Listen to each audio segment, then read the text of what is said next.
Hey all you fellow theater dorks! Welcome to Broadway by Ghostlight. I'm Mark Benani, and this week I thought we'd explore one of the most unique careers in theater history. What is unique?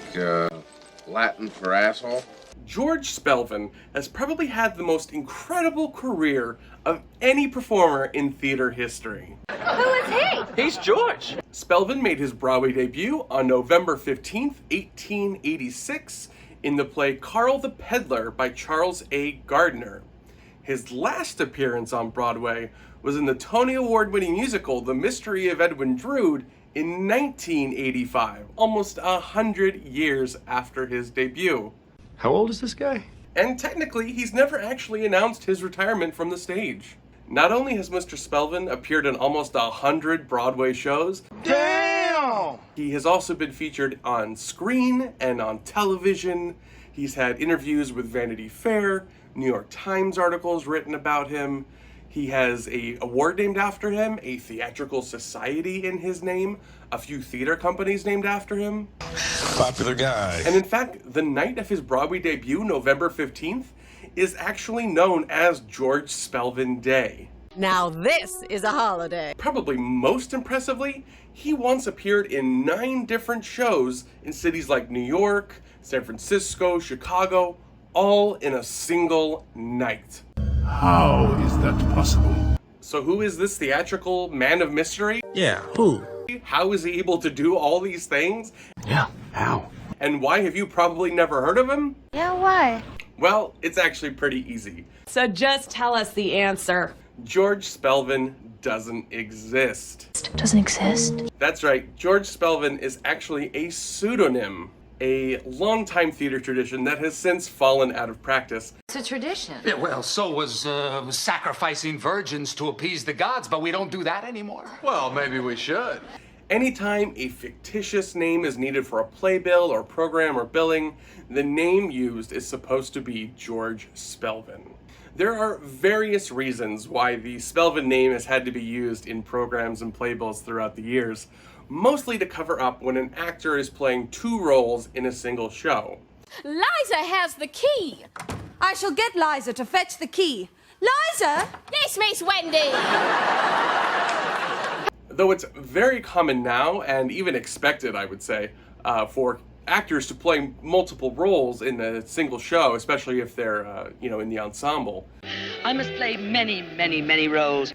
Back in the later part of this past century, it was not common for an actor to play 2 roles.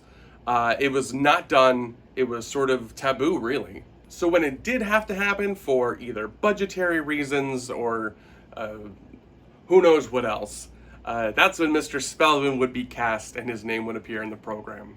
George would sometimes be utilized for a prop that was supposed to be an actual character. It's just a stage prop. Like a corpse that appeared on stage that was supposed to be a real person, or a baby that is a doll but is supposed to be a real child would be given the name George Spelvin.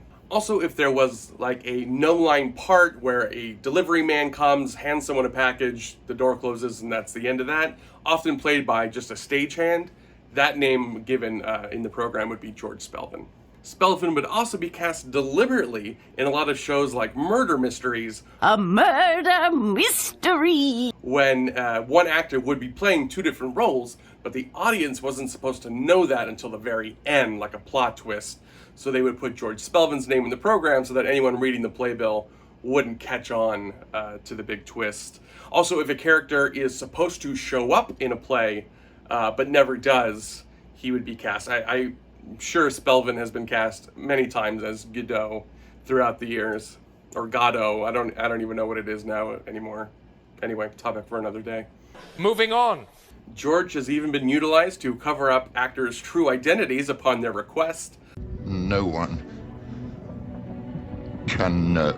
Often a union actor might use George Spelvin's name to appear in a non-union show. And there was even a case in Michigan in 2009 during a production of The Full Monty where a pit musician who didn't want his church to know that he was involved in such a dirty, wang-tastic show Did he just say what I thought he said? What? Like the full Monty, so he used the name George Spelvin to hide it from his church. Mr. Spelvin's career really blew up during the 1920s and 30s, and audiences began to sort of catch on to the ruse. There's something going on here.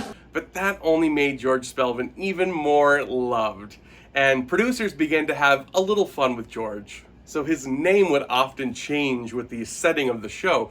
For example, there was a play set in Russia, so the name listed in the playbill was George Spelvinsky. Throughout the years, there has been George Spelvino, George Spevinier, and George Spevanovich. I mean, that man gets around. Somehow, during all this madness of appearing in multiple shows in multiple cities a night, George Spelvin somehow managed to have a family. George's wife and female counterpart is Georgette Spelvin. Who the hell is Georgette? Who is used for the same reasons as George, but obviously if a woman's name is needed. And in 1929, George even had the pleasure of appearing on stage with his son, George Spelvin Jr.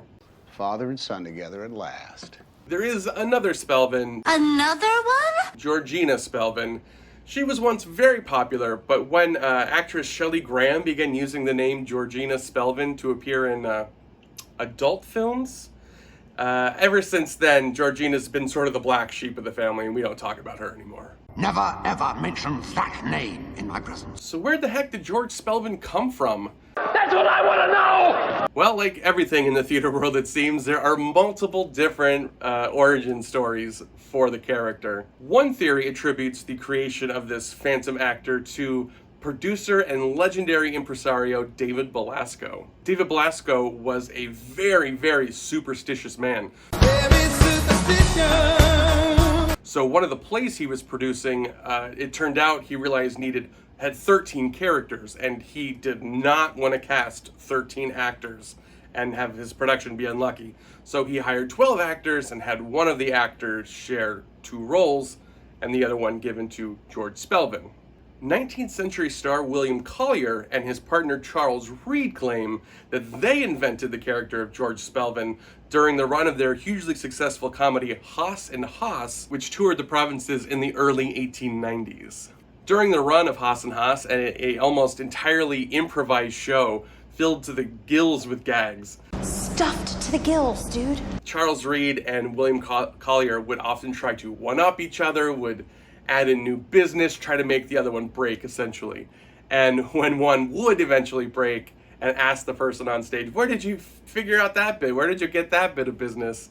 The answer would inevitably be, from George Spelvin, of course, which I guess in the 1890s was a damn funny joke. Well, I guess you had to be there. And while the first uses of George Spelvin are sort of up for debate, there's no denying that his popularity really didn't explode until 1906. So what happened then? The story goes that famed producer Fred Thompson was set to produce the new play Brewster's Millions by Winchell Smith and Byron Ongley. After a friend of the producer read the script and thought it needed a lot of work, This is a script? Fred Thompson ended up rewriting a lot of the script and putting his own inventions and dialogue in it. They asked the star, Edward Abels, to come in and read the script. He was supposed to play Brewster in Brewster's Millions. And so they conducted a read-through with him, the writers, and producer Fred Thompson. When Abels finished reading the script, it was clear that any problems the original script might have had were now exponentially worse. These words are terrible. During a particularly grim silence, Edward Abels jokingly, to lighten the mood, said, "I wonder whatever happened to George Spelvin." And it lightened the mood for the authors and the actor who all got the joke. I understood that reference. But producer Fred Thompson didn't know the George Spelvin deal and thought that this man must be a world-renowned play doctor and ordered he be sent for at once. Once he was let in on the joke, however, he must have been in a really good mood. Really very nice and good. Because he agreed to do the original script as written. We got ourselves a Brewster's Millions. Later on in that same production, they needed to cover up an actor playing multiple roles, so of course they picked the name George Spelvin. Brewster's Millions went on to play 146 performances, which in 1906 was a huge hit, and the play has since gone on to have a great life of its own, movie remakes, and all that great stuff. But Winchell Smith, one of the writers, was convinced from that moment on that George Spelvin was the good luck charm and found ways to include him in all his future productions. Other producers at the time would also begin to think of George Spelvin and his clan as really good luck charms and would go to great lengths to try to include him in their productions. They even went so far as to force actors with smaller parts to take the name George Spelvin in the billing over their own name, which is crazy. I guess just, the wild times before Actors Equity. George Spelvin has other associates, not members of his family. Oh, does he? Does he? Across the pond, you'll find Walter Plinge filling in the Spelvin duties in the West End. Also a Mr. Bart and a Mr. F. Annie. Cheeky indeed. Have you ever used a pseudonym in any show you've been in? Have you ever seen the name George Spelvin or any of his family members used? If you have, please tell me down in the comments. I would love to know if George Spelvin is still alive and well and appearing on stage. Is he dead? If you enjoyed this video and hopefully learned something, it would mean so much to me. So much. If you would give this video a like and subscribe to my channel, it really, really would help me out a great deal. And go ahead and share this with the shadowy actor in your life. Thank you all so much for watching. I'm Mark Benani. This is Broadway by Ghostlight. I'll see y'all next time.